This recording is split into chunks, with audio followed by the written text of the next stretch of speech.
Hey YouTube. So, Lauren Bates is the founder of a project called Everyday Sexism.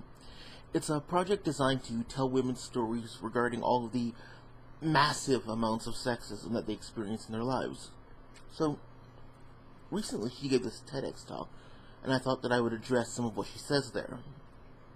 Actually, I've actually been looking forward to this, because Miss Bates is supposedly a professional feminist writer. So I'm assuming that she'll actually provide some reasoned and intelligent arguments, as opposed to the typical mindless feminist pablum. I mean, come on. It's not like she's gonna, start her talk off with a bunch of emotionally manipulative anecdotes designed to foster artificial sympathy for her position, right? About 18 months ago, I had a really bad week. Fuck!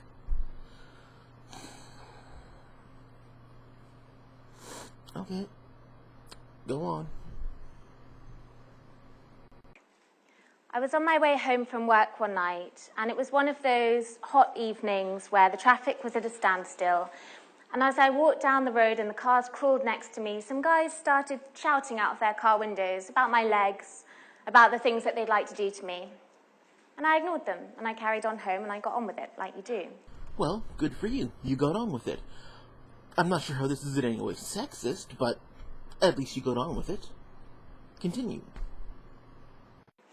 And then a few nights later, I was on the way home on the bus quite late at night, and I was on the phone to my mum. And I thought at first that the guy next to me just accidentally brushed my leg with his hand. And I carried on talking to my mum. And then I realized that actually he was grabbing and groping my leg and moving his hand up towards my crotch. And I stood up to move away from him, but because I was on the phone to my mum, I vocalized it in a way that I didn't think I would have done otherwise. So I said, I'm on the bus, this guy's groping me. And everybody on that bus looked out the window, or looked down at their feet, or looked at their phone. Certainly nobody stepped in, but more than that, there was a real sense of, why are you making a fuss about this, woman? This is your issue, deal with it, don't make us have to think about it. Seems like a perfectly valid response to me. After all, this isn't the old days where all men were required to stand up and protect women when they got in trouble, because we thought women were delicate, vulnerable, and too weak to look after themselves. Fortunately, we're in the modern days of equality, where women are considered just as capable of handling their shit as men. It's good to see that everyone on the bus afforded you the exact same treatment you would get if you were a man by leaving you to look after yourself, just like a man. I'm not sure what the point of bringing this up is, though, since it had nothing to do with sexism, but please, go on. And that immediately made me feel ashamed. It made me feel like maybe I'd done something wrong, or I shouldn't have been there on my own that late at night, or I shouldn't have been wearing what I was wearing, and all of those thoughts that reaction triggers. And again, I carried on, I went home, I didn't mention it, I got on with it, like you do. Well, in all fairness, it might not have happened had you done things differently. That doesn't make it your fault, but you did make choices that affected the outcome.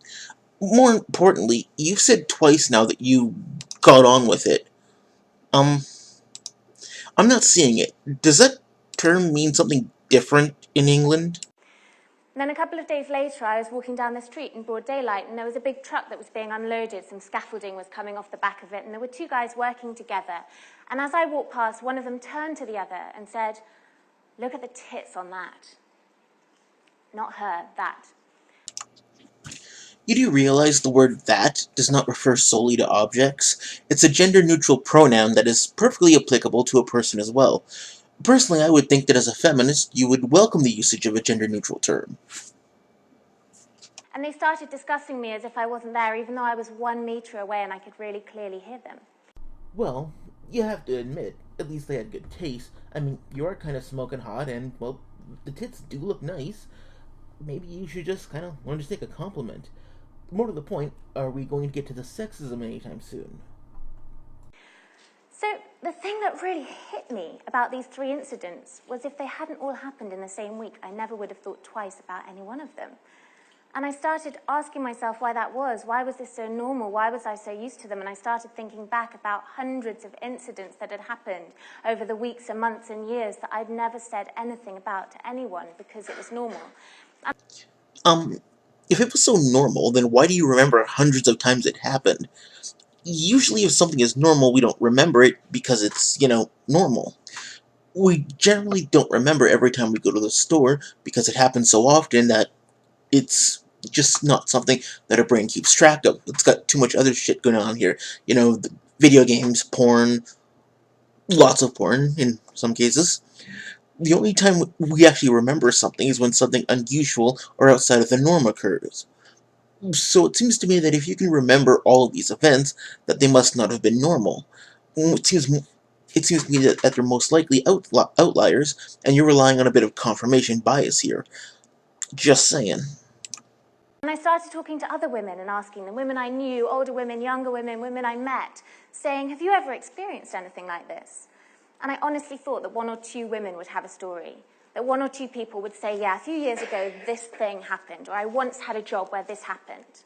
But it wasn't like that. It was every woman I spoke to. And it wasn't a few years ago, this one incident. It was hundreds of things. It was on my way to meet you today, this happened. Yesterday, this happened. Most days, this happens. But just like me, until I asked them, they'd never told those stories to anyone because they were used to it, because it was normal. So I... Okay, so then, are you going to tell one of those stories that actually involves sexism? The reason I ask is that I went to that site of yours, and I read some of those stories, and I didn't see a lot of sexism there either.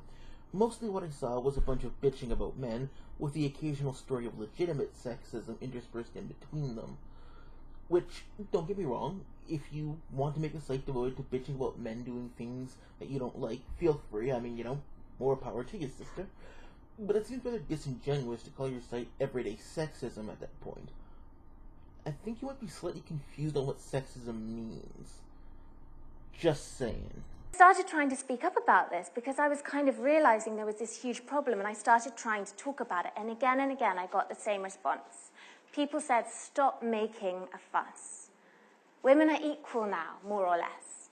And if women are equal now, then to talk about sexism, to complain about sexism, must be overreacting. Or maybe you don't have a sense of humor. Or maybe you need to learn to take a compliment. Or maybe you're a bit frigid or uptight, or you need to learn to take a joke. Based on what you've said so far, those all seem like perfectly valid criticisms. And I thought maybe they were right. Maybe women are equal now, more or less. Perhaps I was overreacting. So I thought I'd look into it. I thought I'd interrogate that claim. And I did, and these are some of the things that I found. Okay, so I hinted at this in the introduction, but let me explain what she just finished doing here.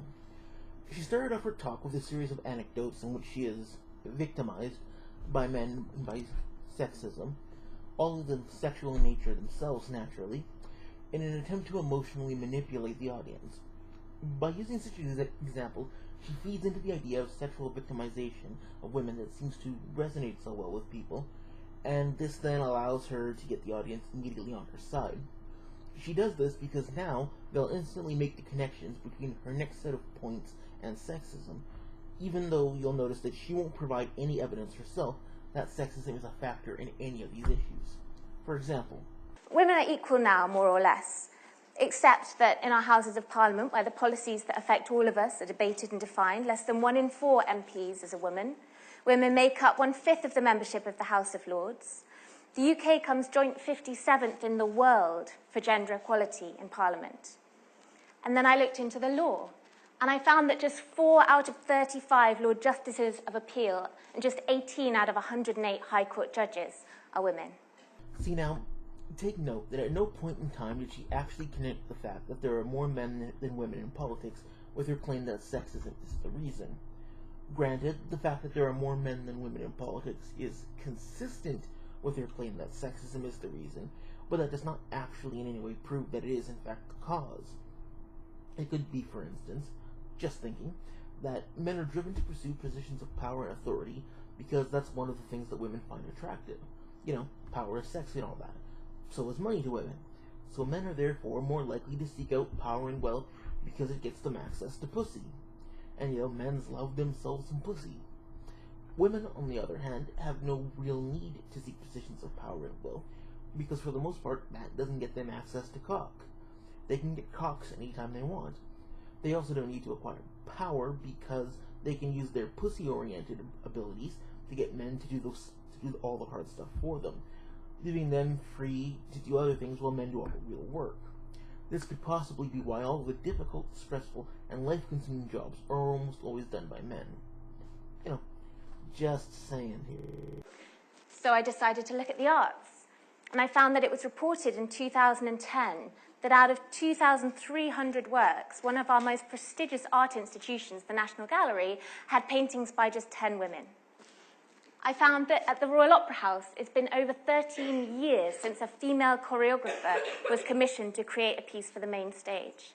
And that out of 573 listed statues up and down the UK commemorating people of interest, just 15% of them are of women. And that surprises you how? Again, men are the ones who have the drive to succeed in everything because they have to. You say there's more men than women in the arts? Or at least, more successful artists, male artists than women? Well, women like artists. Women like creative people. They like musicians. All those things get you pussy. Same with men who achieve things. All the greatest men who did all the stuff, they got pussy. I found that fewer than 1 in 10 of our engineers is female, less than half the proportion of France or Spain. That our Royal Society, one of our most prestigious scientific institutions, has never had a female president, and just 5% of the current fellowship are women.